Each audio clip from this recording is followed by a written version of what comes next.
रहने वाले सभी भारतीयों को स्वाधीनता दिवस की हार्दिक शुभकामनाएं। यह दिन हम सभी के लिए अत्यंत हर्ष और उल्लास का दिन है। इस वर्ष के स्वाधीनता दिवस का विशेष महत्व है क्योंकि इसी वर्ष से हम सब अपनी आज़ादी की 75वीं वर्षगांठ के उपलक्ष्य में आज़ादी का अमृत महोत्सव मना रहे हैं। इस ऐतिहासिक अवसर पर आप सभी को बहुत बहुत बधाई। स्वाधीनता दिवस हमारे लिए पराधीनता से मुक्ति का त्यौहार है। कई पीढ़ियों के ज्ञात और अज्ञात स्वतंत्रता सेनानियों के संघर्ष से हमारी आज़ादी का सपना साकार हुआ था। उन सभी ने त्याग व बलिदान के अनूठे उदाहरण प्रस्तुत किए। उनके शौर्य और पराक्रम के बल पर ही आज हम और आप आज़ादी की सांस ले रहे हैं। मैं उन सभी अमर सेनानियों की पावन स्मृति को श्रद्धापूर्वक नमन करता हूँ। अनेक देशों की तरह हमारे राष्ट्र को भी विदेशी हुकूमत के दौरान बहुत अन्याय और अत्याचार सहने पड़े, परंतु भारत की विशेषता यह थी कि गांधी जी के नेतृत्व में हमारा स्वाधीनता आंदोलन सत्य और अहिंसा के सिद्धांतों पर आधारित रहा। उन्होंने तथा अन्य सभी राष्ट्र नायकों ने भारत को औपनिवेशिक शासन से मुक्त करने का मार्ग तो दिखाया ही, साथ ही राष्ट्र के पुनर्निर्माण की रूपरेखा भी प्रस्तुत की। उन्होंने भारतीय जीवन मूल्यों और मानवीय गरिमा को पुनः स्थापित करने के लिए भी भरपूर प्रयास किए। अपने गणतंत्र की विगत 75 वर्षों की यात्रा पर जब हम नज़र डालते हैं तो हमें यह गर्व होता है कि हमने प्रगति पथ पर काफ़ी लंबी दूरी तय कर ली है। गांधी जी ने हमें यह सिखाया है कि गलत दिशा में तेज़ी से कदम बढ़ाने से अच्छा है कि सही दिशा में धीरे ही सही लेकिन सधे हुए कदमों से आगे बढ़ा जाए। अनेक परंपराओं से समृद्ध भारत के सबसे बड़े और जीवंत लोकतंत्र की अद्भुत सफलता को विश्व समुदाय सम्मान के साथ देखता है। प्यारे देशवासियों, हाल ही में संपन्न टोक्यो ओलंपिक में हमारे खिलाड़ियों ने अपने शानदार प्रदर्शन से देश का गौरव बढ़ाया है। भारत ने ओलंपिक खेलों में अपनी भागीदारी के 121 वर्षों में सबसे अधिक मेडल जीतने का इतिहास रचा है। हमारी बेटियों ने अनेक बाधाओं को पार करते हुए खेल के मैदानों में विश्व स्तर की उत्कृष्टता हासिल की है। खेल कूद के साथ साथ जीवन के हर क्षेत्र में महिलाओं की भागीदारी और सफलता में युगांतरकारी परिवर्तन हो रहे हैं। उच्च शिक्षण संस्थानों से लेकर सशस्त्र बलों तक, प्रयोगशालाओं से लेकर खेल के मैदानों तक हमारी बेटियां अपनी अलग पहचान बना रही हैं। बेटियों की इस सफलता में मुझे भविष्य के विकसित भारत की झलक दिखाई देती है। मैं हर माता पिता से आग्रह करता हूं कि वे ऐसी होनहार बेटियों के परिवारों से शिक्षा लें और अपनी बेटियों को भी आगे बढ़ने के अवसर प्रदान करें। पिछले साल की तरह महामारी के कारण इस वर्ष भी स्वतंत्रता दिवस समारोह बड़े पैमाने पर नहीं मनाए जा सकेंगे, लेकिन हम सबके हृदय में हरदम भरपूर उत्साह बना हुआ है। हालांकि महामारी की तीव्रता में कमी आई है, लेकिन कोरोना वायरस का प्रभाव अभी समाप्त नहीं हुआ है। इस वर्ष आई महामारी की दूसरी लहर के विनाशकारी प्रभाव से हम अभी तक उबर नहीं पाए हैं। पिछले वर्ष सभी लोगों के असाधारण प्रयासों के बल पर हम संक्रमण के प्रसार पर काबू पाने में सफल रहे थे। हमारे वैज्ञानिकों ने बहुत ही कम समय में वैक्सीन तैयार करने का कठिन काम संपन्न कर लिया। इसलिए इस वर्ष के आरंभ में हम सब विश्वास से भरे हुए थे, क्योंकि हमने इतिहास का सबसे बड़ा टीकाकरण अभियान शुरू कर दिया था। फिर भी कोरोना वायरस के नए रूपों और अन्य अप्रत्याशित कारणों के परिणाम स्वरूप हमें दूसरी लहर का भयावह प्रकोप झेलना पड़ा। मुझे इस बात का गहरा दुख है कि दूसरी लहर में बहुतेरे लोगों की प्राण रक्षा नहीं की जा सकी और बहुत से लोगों को भारी कष्ट सहने पड़े। यह अभूतपूर्व संकट का समय था। मैं पूरे देश की ओर से आप सभी पीड़ित परिवारों के दुख में बराबर का भागीदार हूँ। यह वायरस एक अदृश्य व शक्तिशाली शत्रु है जिसका विज्ञान द्वारा सराहनीय गति के साथ सामना किया जा रहा है। हमें इस बात का संतोष है कि इस महामारी में हमने जितने लोगों की जानें गंवाई हैं उससे अधिक लोगों की प्राण रक्षा कर सके हैं। एक बार फिर हम अपने सामूहिक संकल्प के बल पर ही दूसरी लहर में कमी देख पा रहे हैं। हर तरह के जोखिम उठाते हुए हमारे डॉक्टरों, नर्सों, स्वास्थ्यकर्मियों, प्रशासकों और अन्य कोरोना योद्धाओं के प्रयासों से कोरोना की दूसरी लहर पर काबू पाया जा रहा है। कोविड की दूसरी लहर से हमारी सार्वजनिक स्वास्थ्य सेवाओं के बुनियादी ढांचे पर बहुत दबाव पड़ा है। सच तो यह है कि विकसित अर्थव्यवस्थाओं समेत किसी भी देश का बुनियादी ढांचा इस विकराल संकट का सामना करने में समर्थ सिद्ध नहीं हुआ। हमने स्वास्थ्य व्यवस्था को मजबूत बनाने के लिए युद्ध स्तर पर प्रयास किए। देश के नेतृत्व ने इस चुनौती का डटकर सामना किया। केंद्र सरकार के प्रयासों के साथ साथ राज्य सरकारों, निजी क्षेत्र की स्वास्थ्य सुविधाओं, गैर सरकारी संगठनों तथा अन्य समूहों ने सक्रिय योगदान किया। इस असाधारण अभियान में कई देशों ने उदारता से अनिवार्य वस्तुएं उसी तरह साझा की जैसे भारत ने बहुत से देशों को दवाइयाँ, उपकरण और वैक्सीन उपलब्ध कराई थी। इस सहायता के लिए मैं विश्व समुदाय का आभार प्रकट करता हूँ। इन सभी प्रयासों के परिणाम स्वरूप काफ़ी हद तक सामान्य स्थिति बहाल हो गई है और अब हमारे अधिकांश देशवासी राहत की सांस ले रहे हैं।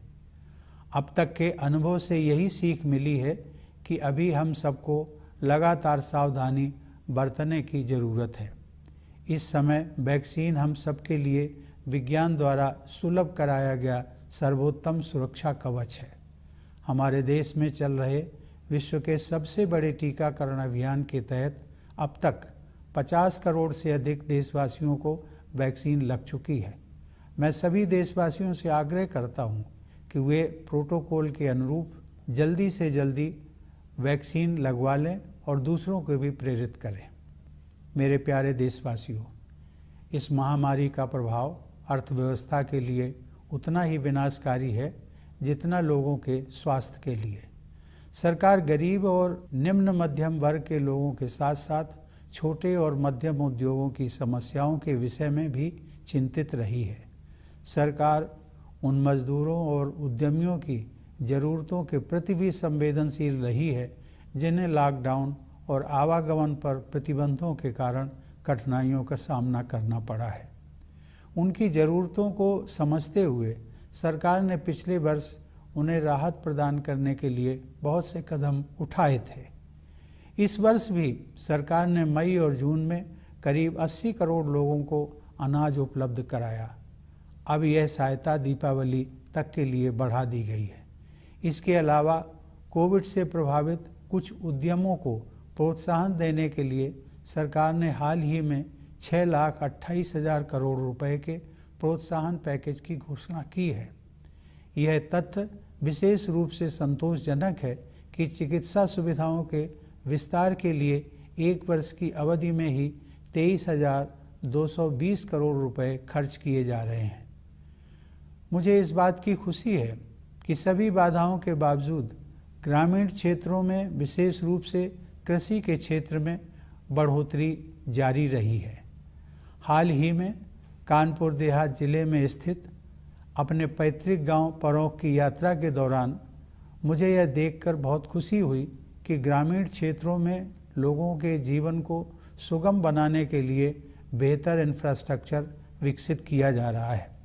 शहरी और ग्रामीण क्षेत्रों के बीच की मनोवैज्ञानिक दूरी अब पहले की तुलना में काफ़ी कम हो गई है। मूलतः भारत गाँव में ही बसता है, इसलिए उन्हें विकास के पैमानों पर पीछे नहीं रहने दिया जा सकता। इसीलिए प्रधानमंत्री किसान सम्मान निधि सहित हमारे किसान भाई बहनों के लिए विशेष अभियानों पर बल दिया जा रहा है। ये सभी प्रयास आत्मनिर्भर भारत की संकल्पना के अनुरूप हैं। हमारी अर्थव्यवस्था में निहित विकास की क्षमता पर दृढ़ विश्वास के साथ सरकार ने रक्षा, स्वास्थ्य, नागरिक उड्डयन, विद्युत तथा अन्य क्षेत्रों में निवेश को और अधिक सरल बनाया है। सरकार द्वारा पर्यावरण के अनुकूल ऊर्जा के नवीकरणीय स्रोतों, विशेष रूप से सौर ऊर्जा को बढ़ावा देने के नवीन प्रयासों की विश्वव्यापी प्रशंसा हो रही है। जब ईज ऑफ डूइंग बिजनेस की रैंकिंग में सुधार होता है तब उसका सकारात्मक प्रभाव देशवासियों की ईज ऑफ लिविंग पर भी पड़ता है। इसके अलावा जन कल्याण की योजनाओं पर विशेष जोर दिया जा रहा है। उदाहरण के लिए 70,000 करोड़ रुपए की क्रेडिट लिंक्ड सब्सिडी योजना की बदौलत अपना खुद का घर होने का सपना अब साकार हो रहा है। एग्रीकल्चरल मार्केटिंग में किए गए अनेक सुधारों से हमारे अन्नदाता किसान और भी सशक्त होंगे और उन्हें अपने उत्पादों की बेहतर कीमत प्राप्त होगी। सरकार ने प्रत्येक देशवासी की क्षमता को विकसित करने के लिए अनेक कदम उठाए हैं, जिनमें से कुछ का ही उल्लेख मैंने किया है। प्यारे देशवासियों, अब जम्मू कश्मीर में नव जागरण दिखाई दे रहा है। सरकार ने लोकतंत्र और कानून के शासन में विश्वास रखने वाले सभी पक्षों के साथ परामर्श की प्रक्रिया शुरू कर दी है। मैं जम्मू कश्मीर के निवासियों, विशेषकर युवाओं से इस अवसर का लाभ उठाने और लोकतांत्रिक संस्थाओं के माध्यम से अपनी आकांक्षाओं को साकार करने के लिए सक्रिय होने का आग्रह करता हूँ। सर्वांगीण विकास के प्रभाव से अंतर्राष्ट्रीय मंच पर भारत का कद ऊंचा हो रहा है। यह बदलाव प्रमुख बहुपक्षीय मंचों पर हमारी प्रभावी भागीदारी में तथा अनेक देशों के साथ हमारे द्विपक्षीय संबंधों को सुदृढ़ बनाने में परिलक्षित हो रहा है। प्यारे देशवासियों, 75 साल पहले जब भारत ने आज़ादी हासिल की थी तब अनेक लोगों को यह संशय था कि भारत में लोकतंत्र सफल नहीं होगा। ऐसे लोग शायद इस तथ्य से अनभिज्ञ थे कि प्राचीन काल में लोकतंत्र की जड़ें इसी भारत भूमि में पुष्पित पल्लवित हुई थी। आधुनिक युग में भी भारत बिना किसी भेदभाव के सभी वयस्कों को मताधिकार देने में अनेक पश्चिमी देशों से आगे रहा। हमारे राष्ट्र निर्माताओं ने जनता के विवेक में अपनी आस्था व्यक्त की और हम भारत के लोग अपने देश को एक शक्तिशाली लोकतंत्र बनाने में सफल रहे हैं।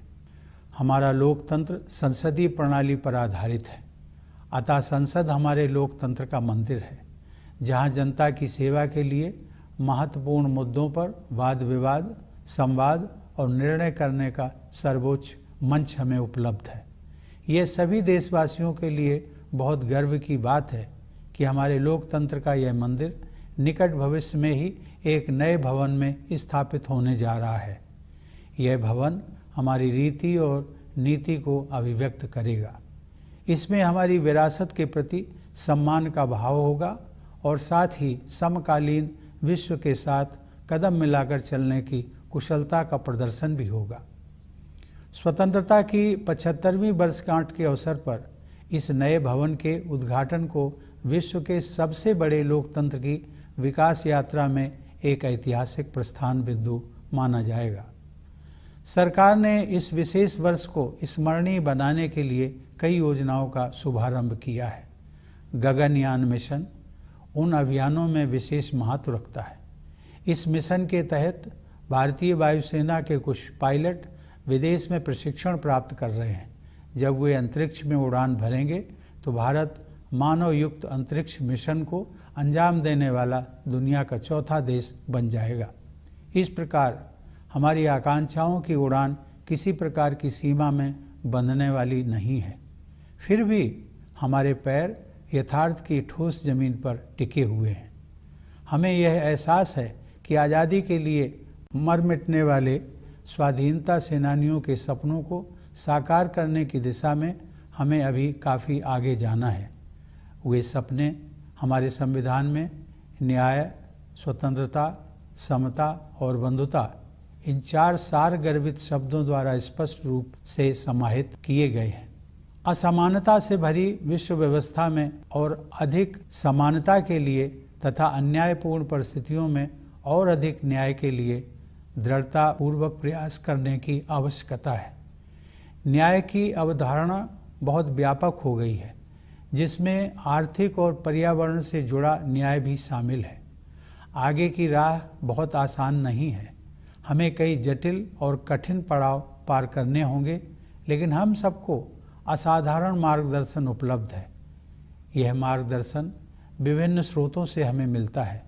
सदियों पहले के ऋषि मुनियों से लेकर आधुनिक युग के संतों और राष्ट्र नायकों तक हमारे मार्गदर्शकों की अत्यंत समृद्ध परंपरा की शक्ति हमारे पास है। अनेकता में एकता की भावना के बल पर हम दृढ़ता से एक राष्ट्र के रूप में आगे बढ़ रहे हैं। विरासत में मिली हमारे पूर्वजों की जीवन दृष्टि इस सदी में न केवल हमारे लिए बल्कि पूरे विश्व के लिए सहायक सिद्ध होगी। आधुनिक औद्योगिक सभ्यता ने मानव जाति के सम्मुख गंभीर चुनौतियां खड़ी कर दी हैं। समुद्रों का जल स्तर बढ़ रहा है, ग्लेशियर पिघल रहे हैं और पृथ्वी के तापमान में वृद्धि हो रही है। इस प्रकार जलवायु परिवर्तन की समस्या हमारे जीवन को प्रभावित कर रही है। हमारे लिए गर्व की बात है कि भारत ने न केवल पेरिस जलवायु समझौते का पालन किया है, बल्कि जलवायु की रक्षा के लिए तय की गई प्रतिबद्धता से भी अधिक योगदान कर रहा है। फिर भी मानवता को विश्व स्तर पर अपने तौर तरीके बदलने की सख्त ज़रूरत है। इसीलिए भारतीय ज्ञान परंपरा की ओर दुनिया का रुझान बढ़ता जा रहा है। ऐसी ज्ञान परंपरा जो वेदों और उपनिषदों के रचनाकारों द्वारा निर्मित की गई, रामायण और महाभारत में वर्णित की गई, भगवान महावीर, भगवान बुद्ध तथा गुरु नानक द्वारा प्रसारित की गई और महात्मा गांधी जैसे लोगों के जीवन में परिलक्षित हुई। गांधी जी ने कहा था कि प्रकृति के अनुरूप जीने की कला सीखने के लिए प्रयास करना पड़ता है, लेकिन एक बार जब आप नदियों और पहाड़ों, पशुओं और पक्षियों के साथ संबंध बना लेते हैं तो प्रकृति अपने रहस्यों को आपके सामने प्रकट कर देती है। आइए हम संकल्प लें कि गांधी जी के इस संदेश को आत्मसात करेंगे और जिस भारत भूमि पर हम रहते हैं उसके पर्यावरण के संरक्षण के लिए त्याग भी करेंगे। हमारे स्वतंत्रता सेनानियों में देश प्रेम और त्याग की भावना सर्वोपरि थी। उन्होंने अपने हितों की चिंता न करते हुए हर प्रकार की चुनौतियों का सामना किया। मैंने देखा है कि कोरोना के संकट का सामना करने में भी लाखों लोगों ने अपनी परवाह न करते हुए मानवता के प्रति निस्वार्थ भाव से दूसरों के स्वास्थ्य और प्राणों की रक्षा के लिए भारी जोखिम उठाए हैं। ऐसे सभी कोविड योद्धाओं की मैं हृदय से सराहना करता हूँ। अनेक कोविड योद्धाओं को अपनी जान भी गंवानी पड़ी है। मैं उन सब की स्मृति को नमन करता हूँ। हाल ही में कारगिल विजय दिवस के उपलक्ष्य में मैं लद्दाख स्थित कारगिल युद्ध स्मारक द्रास में अपने बहादुर जवानों को श्रद्धांजलि देने के लिए जाना चाहता था, लेकिन रास्ते में मौसम खराब हो जाने की वजह से मेरा उस स्मारक तक जाना संभव नहीं हो पाया। वीर सैनिकों के सम्मान में उस दिन मैंने बारामूला में डैगर वार मेमोरियल पर शहीदों को श्रद्धांजलि अर्पित की। वह मेमोरियल उन सभी सैनिकों की स्मृति में बनाया गया है जिन्होंने अपने कर्तव्य पथ पर सर्वोच्च बलिदान दिया है। उन जाबाज योद्धाओं की वीरता और त्याग की सराहना करते हुए मैंने देखा कि उस युद्ध स्मारक में एक आदर्श वाक्य अंकित है, मेरा हर काम देश के नाम। यह आदर्श वाक्य हम सभी देशवासियों को मंत्र के रूप में आत्मसात कर लेना चाहिए तथा राष्ट्र के विकास के लिए पूरी निष्ठा व समर्पण से कार्य करना चाहिए। मैं चाहूँगा कि राष्ट्र और समाज के हित को सर्वोपरि रखने की इसी भावना के साथ हम सभी देशवासी भारत को प्रगति के पथ पर आगे ले जाने के लिए एकजुट हो जाएं। मेरे प्यारे देशवासियों, मैं विशेष रूप से भारतीय सशस्त्र बलों के वीर जवानों की सराहना करता हूं, जिन्होंने हमारी स्वतंत्रता की रक्षा की है और आवश्यकता पड़ने पर साहस बलिदान भी दिया है। मैं सभी प्रवासी भारतीयों की भी प्रशंसा करता हूं। उन्होंने जिस देश में भी घर बसाया है, वहां अपनी मातृभूमि की छवि को उज्जवल बनाए रखा है।